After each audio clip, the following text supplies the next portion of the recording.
સમયની અંદર હું વાત કરું બીજેપી ના નેતા મનસુખ સાહેબ આપણે અહીંયા આવેલા હરિપરાની અંદર આપણે રોડની કઈ વાત હતી. રોડની વાત હતી એટલે રોડ એવો બનાવ્યો કે એમને છે ને હાથથી એમ આખા ભાઈને એમને એવું કીધું કે આ રોડ કોના હસ્તે બન્યો. આ બધાને ખબર છે કે બીડીપી માંથી આવ્યા રીતલભાઈ જ બનાવ્યો છે ને બીજા કોઈ એના સિવાય તો કોણ બનાવે. એ સમાજની મોટી મોટી વાતો કરતા હતા કે હું સમાજ માટે કામ કરું છું. જ્યારે આજે રસ્તાની વાત એમને ચોક્કસ રીતે એમને આજે નહીં કરી પૂર્ણ નહીં થતી તો એમના પક્ષના માણસે મેન જે ભરૂચ જિલ્લાના સંસદ છે મનસુખ સાહેબ એમને અવાજ ઉઠાવ્યો ને એમને એવું કીધું કે આ રસ્તો કોના થકી બનાવ્યો, કોને બનાવ્યો અને કેટલા આની અંદર કેટલા ભ્રષ્ટાચાર થયો છે અને કોણ કોણ છે અને કયા સાહેબો છે એમના માટે આ થવો જોઈએ એવું કરીને એમને આખો ઝુંબેશ ચલાવ્યો. એક અઠવાડિયું જાતે મનસુખ સાહેબ જર્યા તો બીજેપી ના માણસો જો બીજેપી ના જો આવા બધા કૌભાંડો નીકળતા હોય તો આપણને તો બધું દેખાય છે. આપણા સમાજમાં અંદર 35 વર્ષથી કોઈ કામ નહીં થયા, નહીં છોટુભાઈએ કર્યું કે નહીં મનસુખ સાહેબે કર્યું.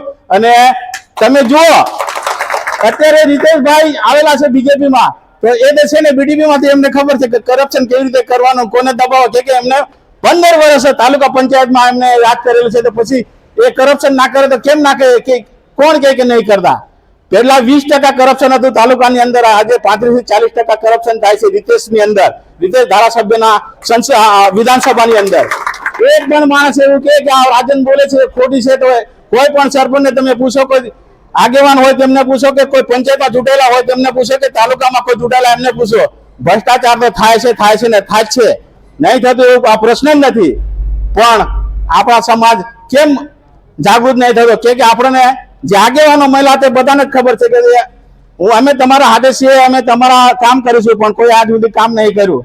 જીએમડીસી હોય કે જીઆઈડીસી હોય કે આજુબાજુ જે કારખાના ઉભા કરેલા છે કોણ લાવેલું છે? એ છોટુભાઈ વખતે આવેલા છે, મનસુખ સાહેબ વખતે આવેલા છે, બધાને જ ખબર છે.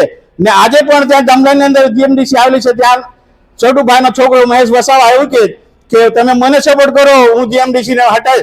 ભાઈ એના હાથે છે ને હમણાં રેલી કાઢી 12 જણા જોડાયેલા, બીજા કોઈ માણસ જ નહીં જોડાયા, બધાને ખબર છે કે ભ્રષ્ટાચાર કરીને આ લોકો જે બધાને જ ખબર છે, આખા વિસ્તાર આખા વિધાનસભાને ખબર છે કે ભ્રષ્ટાચારમાં 1 નંબર પર છોટુભાઈ છે અને બીજા નંબર પર રીતેશ વસાવા છે. આખી દુનિયાને ખબર છે. આ આદિવાસીઓને એમને એવું કીધું કે તમારે કશું બોલવાનું નહીં, જે કઈ છે ને તો હું અમે કરીશું, તમારો કોઈ પણ પ્રશ્ન તમારી ગ્રાન્ટ કે કઈ મેં જોયું તો બધું અમે આ ભાઈ તમે કર્યું અમને ખબર છે બધું તમે ખાઈ ગયા, અમને આદિવાસીને મળ્યું જ નથી. પછી એ તો કે ને કે ભાઈ અમે જ કરીએ એવું કરીને. પણ હવે સમય આવી ગયો છે, આપણે છે ને આમ આદમી પાર્ટીમાં વોટિંગ કરવાનું છે ને બધા આમ આદમી પાર્ટીને વોટ આપવાના છે. આપણા અંદરથી માણસો ઉભા કરો, તાલુકા પંચાયત, જિલ્લા પંચાયત ને દરેક ગામમાં બધે આપણે ઘરે ઘરે કહો કે આમ આદમી સિવાય કોઈને વોટિંગ નહીં કરવાનું.